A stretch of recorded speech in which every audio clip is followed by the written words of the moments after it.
Right, I and the Kerm Sports TV on YouTube. And they are said they are good in some Bremo as usual with the analysis. Previously, no, you try say the stories are echo both local and foreigner and a team Bremo. Obi and himself blasters work on. There are Ghana Premier League games basso, but the usual trend and in some course on a say. Metimine a chief for near for a timmy ache. Nameka says, baby, I will be our criminal. No, subscribe to the YouTube channel and the Kerm Sports TV on YouTube. No, subscribe to the channel. One question among four DM BBB and almost solution to that, and they say almost say Pep Guardiola for the first time in many years. ABC in history muda. Said the whole Pep ever go 4 games without a victory. Enya de tesi na die na etimi akọ to this level amane Pep ever these games enyema intimi enkoye. Obia ebeka ya Pep one coach so we games and grofo ekan ya o start the EFL against Tottenham Hotspur. Na Tottenham Hotspur share no e free hono obebo game against Bournemouth. Anti on 7 minute bomb of Vitality and a bomb of a share no Samsung and Okupimo Portugal against Sporting CP and also Sporting CP and so a share no and a Manchester United coach referring Ruben Amorim and Awabe Otimi a share no Samsung at the last game against Brighton Obi Amade Brighton the door chance but Brighton so it means a share a Pep Guardiola 4 games on a roll Nina Pep and me and a 1 win crack. Clearly, so share a games are Pepper Bar and Yama Enkuya. Obe narrowing it down to certain issues within the club. And there's a Pep and Asa and a Pep and Mbappé. But first of all, you look at the Manchester City team as well. And Yama Ben I touch you one in Tiene Pep games or more Ebono and Yama Enkuya. First of all, a dear and as a team be a we are so. You will never be a team no a very, very strong. Into Manchester City team now. You talk about the spine of the Manchester City team. And as I check the spine of the Manchester City team now. Obefa the usual spine, Obefa at goalkeeper Ederson. Obefa Obi to say John Stones and also Ruben Diaz. Obebo Obi to say Rodrigo Hernandez Cascante. Obefa KDB. Now wafa Brandt Fed Ellen Brandt Haaland. Sa line na eda from goalkeeper na dem fin sa ekoko si eye number 9 so no and I can the spine of the side. And as all Manchester City, first of all, we check it from defense. Games or Mabono, Ruben Diaz, and yet so and yet John Stones, and so you are available. Oba midfielder, Obien himself, the Pep Guardiola team is revolved around the midfield and how dominance or maintaining possession. Now what me JMO Diako the attacking midfield for Kevin De Bruyne. No what me that creativity no I'm an me akoyi. Na Ellen Brandt Haaland etimi edebon at Tottenham. And as I check Spain here from defense, midfield, attacking midfield na Sanima we na mess from the Pep game. Until the moment as Sanima we mess from the Pep game no expect to say Pep ebinya issues. Because replacement to the Bebon, any replacement, we are very familiar with the style, almost system, we are reliable, we are consistent, and more experienced within the ranks. Into Samson, Jamai, Pussy, any Abranti, a friend, Jasko Bedial, or Mobu 2 center backs, no more bread. O confirm Matthew Kovacic days or Real Madrid now as a loan or as a pivot at the Madrid Casemiro Noah. Oko Inter changing the central midfield. At Chelsea, he was behind N'Golo Kante or Jorginho. And the whole attacking midfield of Manchester City no, German is uncrum. Yes, sir, Obebre. And so the attacking side of the Manchester City team, it has always been Kevin De Bruyne. And De Bruyne will be in himself for some years now. Ages into the first part of Manchester City games in Pimpi so he'll be take KDB or set it or a good passer or a creator across the ball and on asase. And when you are missing such player within your ranks, what do you expect? Obviously, it will be a big blow to the Manchester City team. And for me, it is one reason or other reasons City a Pep intimi and performing. Inti a Pep nasa, but Emrantia and the team no yes centered around. Emrantia or did the game ni general so because Ike Gundogan from Barcelona back no, and Ike Gundogan a bit rely on bill. So for Obi to say a Abrantia fell Fording will be on a clock injuries a fail or warm itself into the game. And these are the players obey expected at least come bet me a perform me support the team no, but unfortunately these guys are not living up to expectation. Ofa Savino or Drebo Kama, the goals are missing. Matthias Nunes is not providing enough for the Manchester City team, and it is the reason why Pep Ebre and yes Pep Asa Intina Obre. Now another subject obi here say obenya on tiase and obepeso obetiase Kylian Mbappé issue. Mbappé one player for the last 5 years and obeko Real Madrid initially tamananka obabe pm ewo team your friend PSG no nanka Real Madrid enanka oko na the sporting director for team your friend PSG then it was Antero Henrique ono and sporting director ena oko Mbappé fie ko hia ne mamane ne papa ena o convince almost say start time no Real Madrid ewo Benzema omo Gareth Bale omo Cristiano Ronaldo into oko he bedin so obetimi abone ball no but so hwe PSG dia Cavani mu ko inti enim hono da ho oba obetimi abo afili no nya more playing time say the bear na nisu ade no say opesa oje the Ballon d'Or no obetimi age ena abrante ne ba be pm ewo PSG oba PSG no obia nim say the opebi o ma yama no but still the boy insists say the dream club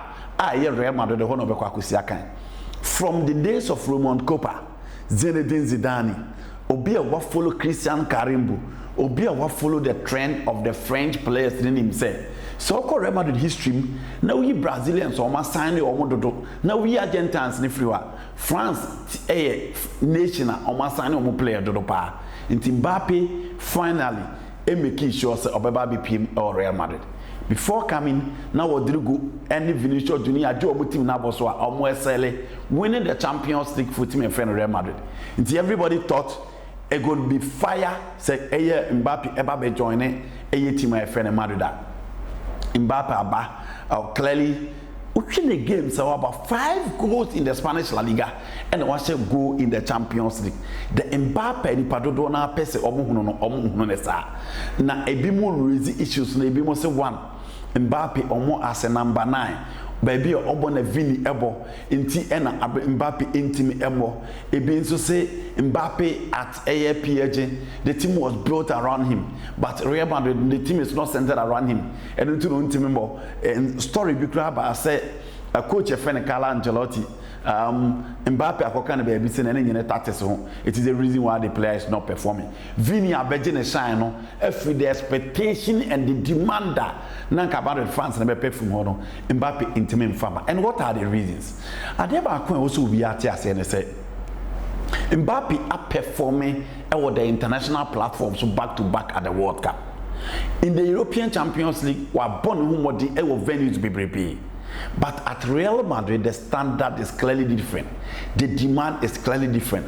Real Madrid players are almost certified Real Madrid players. Because certified Real Madrid players are almost show the attribute say here anything to show again. It is almost confidence level is high.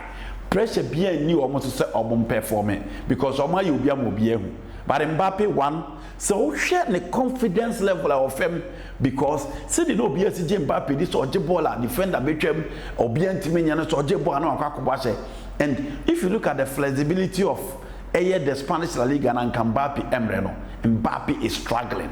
Mbappé ball will be so PSG obession easy no or lack the composure and the confidence say obetimi ashe. They are tuning a bit to Zinedine Zidane, but the difference is that so for Zidane and no goal scorer at the same Mbappé.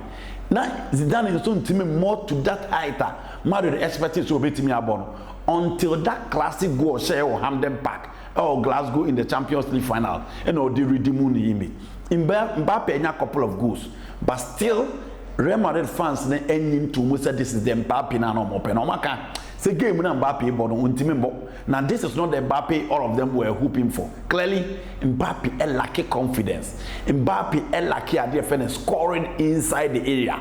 Ade player beya odru 18 botsman na obobo no chan Mbappé lack those things. But in all football it's about adaptability, it is about adjustment. And with time, Mbappé will come good. Pressure on so because he needs to perform. But for me, on Timmy MT, the movement of Vini, the movement of Rodrigo, how do you Bellingham? Ebesine play and the movement of the Real Madrid team, no Mbappé Nyanti as here. It is the reason why Aman is struggling. I hope with time and again, Mbappé will adapt very well.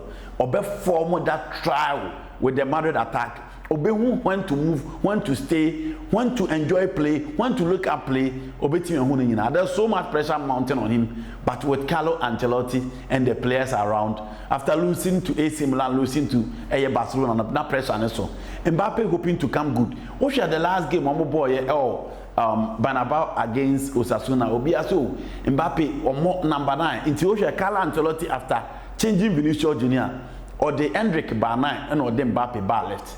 The who say Mbappé to me and say Ojebo no dia running.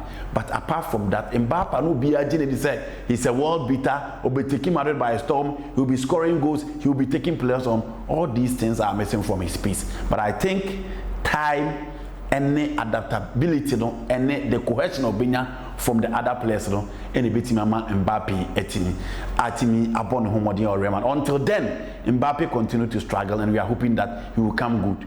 But more than so, best subscribe to and the Kerm Sports TV on YouTube because if we and the more stories and a better for both local and foreign. It's live on and the Kerm Sports TV on YouTube. Sabri, I'm say a lot of people at time with me say Coach Prosper Ogum of Kumasi Asante Kotoko. I've not been fair to him because circumstances are so cool, you know.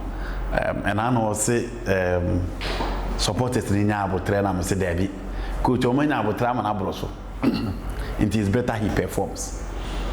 And yet say via coach is but I think that for big clubs also you might benefit the standard of the big club, and to whom much is given, much is expected. First, then enough about their matimono any coach. No credit say can you kotokona and ka omu entertain coach Ogum Emma Missine. Men found Kobe baby. Coach Ebomens, not where a former player of Kumasi Asante Kotoko. Olusu to Kimfesa. And Obelusu to House of Kotoko Pamon.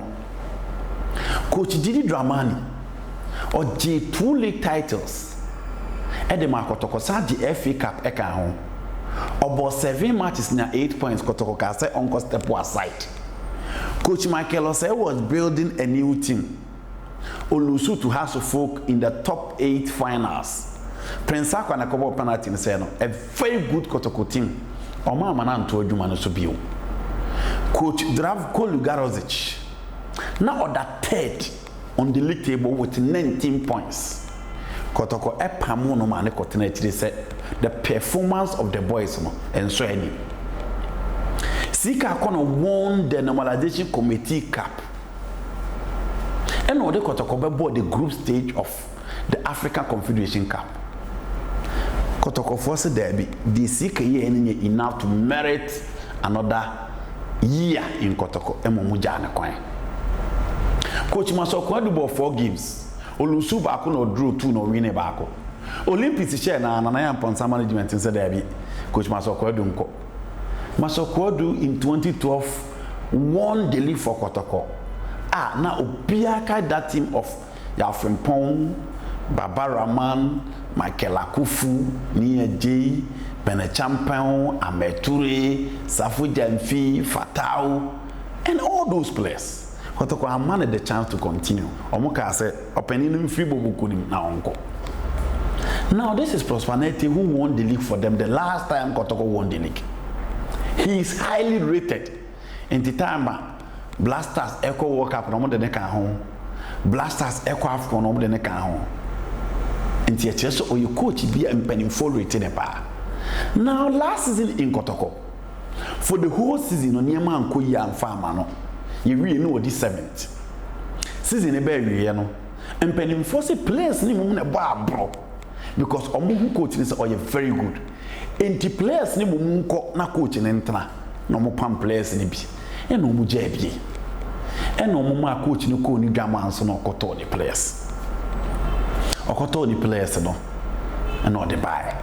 Before the commencement of the season, I didn't know be a can say Kotoko team na effect. Kotoko team ni a team that is primed for Africa competition. A team of materials no makwa koto a very good. So dia can a coach so beye hu adwuma na adwuma no etimi akoye for the players to deliver. Nti hu Kotoko in the league after their first game omo winning. Omo second game an sheda ankoye. Omo third game omo winning ma na betimi koyi. Nti Kotoko that first in the first week in the second week you will say the Kotoko na air dominate. Now in the last 4 games enyema enkoyi mfama Kotoko after the summer test game. Legon City is another that way in the Ghana Premier League. Kotoko. Heart of Lions last season played 2 games with Kotoko and will be 3rd time once I'm Kotoko. Kotoko again Bechem United. Bechem last 3 games no more winning. They beating Kotoko as well. Until you check the last 4 games out of the 12 points Kotoko won. Out of the 12. A dear patient build na coach here after team now struggle. I could this 7th. No man a chance to sign his own place. Not still. Results on in team MI. What are the reasons why the team is not performing? I'm not blaming the coach alone. Because players also need to take certain responsibilities on the field of play. Obo team Ketua, it ya 1,000 cities, Bosume Kraso and Ma. And I'm penning for before Sebe Bokotoko. Imanolenchi Echo Blasters. Imanolenchi played better football at Olympics than the Kotoko. But he was not called up the Blaster because of the team that he played for. But Oba Kotoko, he has been given the call up. And not sure the magnitude of the team that the player played for. Saka Dauda Abofakwa Tano. You go to a time, now you dream come place the Kuramucha and even go training. At Kotoko on 27th now salary about. Why are you struggling to show up? Why are you struggling to deliver? I'm not taking anything away from the coach alone. I think the players also need to take certain responsibilities. But Bas not a stop or the doorstep of coach. Your friend, your prosperity. The fans cannot wait again. Fans didn't even say, team the patience will run out. That is why I'm calling the coach to perform. Results in favorable. This is the worst Bechem United that I've seen since I started following the Ghana Premier League. Nothing special among the Bechem United team. And it is not as if Kotoko are playing with new players and then the other clubs are playing with old players. You have to prove, for example, on what Kotoko enim, so has a young lineup now. Ubenya Kerm says to be any Abrantia, your friend Hamza Isa are the only 2 players and we new players and what has team. But at least Oma pick up in the last few games. Kotoko fans are so okay, very happy. I almost follow team to all places. Say team net to us to say the fans will sit back. The opposite in the club no munya. And this is a club. Almost go to the level of Nipa 325 the Mbappé match, and almost travel from her to Legon, almost travel from her to Enyinase. So what is actually happening in the Emma players and performing? Kotoko Emma play a big contract. Player no dia kwa kotu dwa e de din komo say coach na nkwa or renewing the contract and that.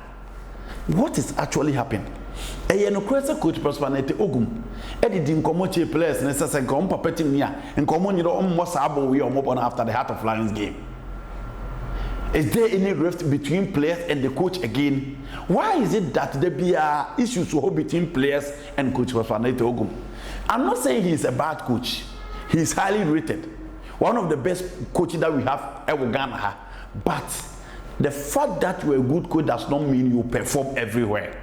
There were issues of second coming of coaches or team performing. Prosper is a top manager in Ghana Premier League. But I think a rule now o play o Kotoko no. Say wanyere ne ho anema be fanase. So wanyere ho Kotoko was sacking. Say the previous Kotoko per the examples given and come up pam dada. The game coming up against Nations a game a test time and it is a game where they redeem the image. So I team of Nations Nations coach Adrian coach Dreams FC. They've been performing in a way. Omobo against Kotoko. Last season, 2 games against Kotoko and Timmy Awene. Is the coach and the players going to turn the scales around? They need to, because Kotoko fans will not continue to tolerate this kind of abysmal performance. The fans deserve better. Untimi nka say provided the OPB amount na untimi emfa fans no on ade omo just to make sure you let the fans enjoy. You let the fans rejoice. The Kotoko players must take responsibility, and I think that Coach Prosper Ogum, this is the last chance for him. This is the only game Obeti Media call for revival. This is the only game to redeem his image. I don't think it's a game we anko yi na Kotoko San Lusua. The Kotoko fans will entertain that kind of mediocre performance from him. It is a game that should be a must game for Kotoko. It's a game that should be a must film for Kotoko. And Kotoko players and their coach cannot afford to disappoint again. And Marimfi say Obeko and Kerm Sports TV on YouTube. Not me subscribe to the channel.